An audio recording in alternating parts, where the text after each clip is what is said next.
नमस्ते दोस्तों, मैं हूं आपका दोस्त भगवती प्रसाद पुरोहित एडवोकेट। और आज के वीडियो में हम समझने वाले हैं कि एक भाई की बिना जानकारी के बंटवारा हो गया तो उसे निरस्त कैसे करवाएं। तो देखिए दोस्तों, इस ग्राफ के माध्यम से हम सब कुछ समझने वाले हैं। आपने चैनल को सब्सक्राइब नहीं किया तो चैनल को सब्सक्राइब कर लीजिए, बेल आइकन को प्रेस कर दीजिए और इस वीडियो को फटाफट लाइक कर दीजिए, क्योंकि इस चैनल के माध्यम से आपको मिलती है सरल आसान भाषा में कानून की नई नई जानकारी। तो आइए वीडियो को शुरू कर लेते हैं।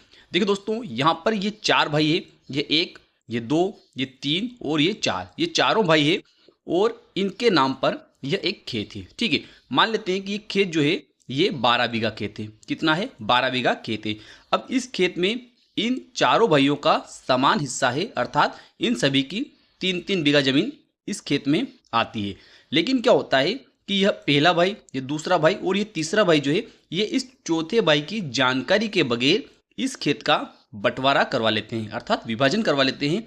और या तो इस चौथे भाई को इस खेत में से कम जमीन देते हैं या फिर अच्छी अच्छी जमीन जो है उस जमीन को ये तीनों भाई रख लेते हैं और खराब जमीन जो है वह इस भाई को दे देते हैं।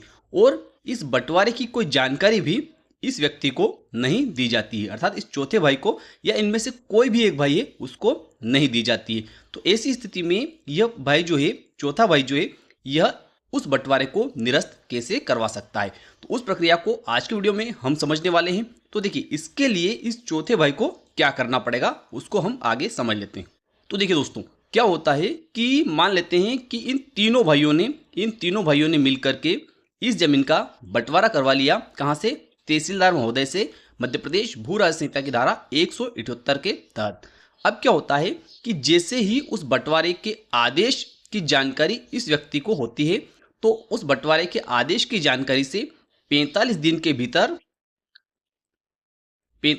भीतर इस व्यक्ति को प्रथम अपील जो है वह उपखंड अधिकारी महोदय के समक्ष पेश करनी चाहिए। ठीक है, अगर उस आदेश को जो तहसीलदार महोदय ने आदेश पारित किया है और उस आदेश के माध्यम से इस व्यक्ति को और इस व्यक्ति को भी जमीन दे दी गई है और इस व्यक्ति की जानकारी में वो बंटवारा नहीं रहा है, तो उस बंटवारे की आदेश की जानकारी से 45 दिन के भीतर जो व्यथित पक्षकार है, अर्थात यह व्यक्ति जो है, इसे उपखंड अधिकारी महोदय के समक्ष मध्य प्रदेश भू राज्य संहिता की धारा 44 के तहत प्रथम अपील पेश करनी होगी। लेकिन अगर तहसीलदार महोदय ने जो बंटवारे का आदेश पारित किया है उस आदेश को 45 दिन से अधिक की अवधि व्यतीत हो चुकी है, तो ऐसी स्थिति में यह व्यक्ति क्या कर सकता है? ठीक है, तो ऐसी स्थिति में इस व्यक्ति को क्या करना चाहिए कि जैसे ही इसे जानकारी हुई, जैसे जानकारी कैसे होती है कि इस व्यक्ति को क्या करना चाहिए कि इसको पता चला कि हाँ, इस जमीन का बंटवारा हो चुका है और इन लोगों ने इनकी सुविधा के अनुसार इस खेत का बंटवारा कर लिया है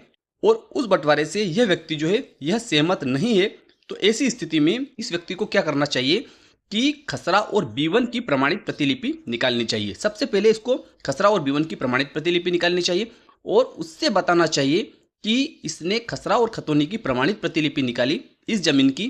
तब इसे पता चला कि इस जमीन का जो है इन तीनों लोगों ने तहसीलदार महोदय के माध्यम से बंटवारा करवा लिया है। अब उसके बाद में इस व्यक्ति को क्या करना चाहिए कि जो खसरा और B1 इस व्यक्ति ने निकाली है, उस खसरा B1 के बाद में तहसीलदार महोदय का आदेश जो है उसकी भी प्रमाणित प्रतिलिपि निकालनी चाहिए।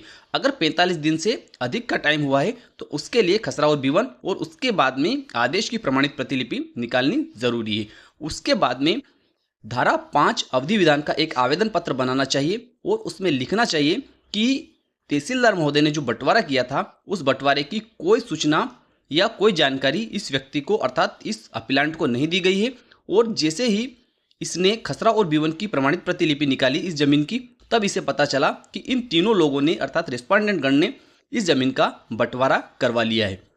इसलिए इसकी जानकारी दिनांक से यह अपील जो है, जो उपखंड अधिकारी महोदय के समक्ष अपील प्रस्तुत की जाएगी, वह अपील जो है वह मियाद में, अर्थात समयावधि में प्रस्तुत की गई है।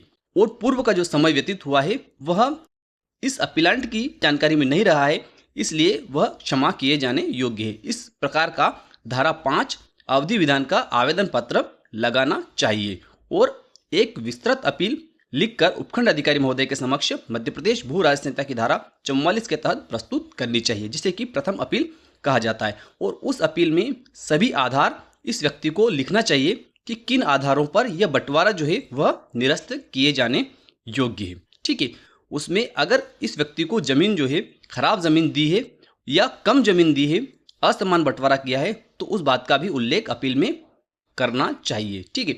अगर उपखंड अधिकारी महोदय के द्वारा तहसीलदार महोदय के आदेश को निरस्त नहीं किया जाता है, तो ऐसी स्थिति में यह व्यक्ति जो है, यह चौथा भाई जो है, यह उपखंड अधिकारी महोदय के आदेश और तहसीलदार महोदय के आदेश के विरुद्ध कमिश्नर महोदय को सेकंड अपील प्रस्तुत कर सकता है और इस प्रकार से जो तहसीलदार महोदय ने जो बंटवारा किया था उस बंटवारे को निरस्त करवा सकता है। कमिश्नर महोदय के समक्ष जो अपील होगी, द्वितीय अपील पेश होगी, वह मध्य प्रदेश भू राज्य संहिता की धारा 44 के तहत ही पेश की जाती है। तो मैं विश्वास रखता हूं कि दी गई जानकारी आपको अच्छी लगी होगी। अच्छी लगी हो तो इस वीडियो को लाइक कर दीजिए, अधिक से अधिक लोगों तक इसको शेयर कर दीजिए। फिर मिलते हैं अगले वीडियो में, तब तक के लिए जय हिंद, जय भारत।